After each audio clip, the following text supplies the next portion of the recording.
જય માતાજી, જય દ્વારકાધીશ મિત્રો।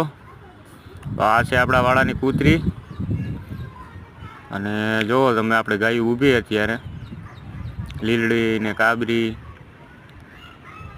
અને લીલડીના બાપનો વિડીયો અને આપણી બાવળના બાપનો વિડીયો આપણી ચેનલ ઉપર છે।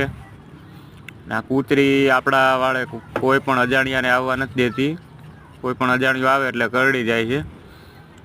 અને આ જો આપણી જર્સી અને આ ગોરી અને આ જો મથુરી ને બે મા દીકરી ઊભી છે। બે જર્સી, એક જર્સી અને આ બે ગાયો ત્રણેય સાથે ગાભણીઓ થઈ છે। આ છે આપણી ગોરી અને આ જર્સી 10 દિવસમાં બે વિયાઈ જાય છે। તો આ આપણે કૂતરી કોઈને અહીંયા વાળે આવવા નથી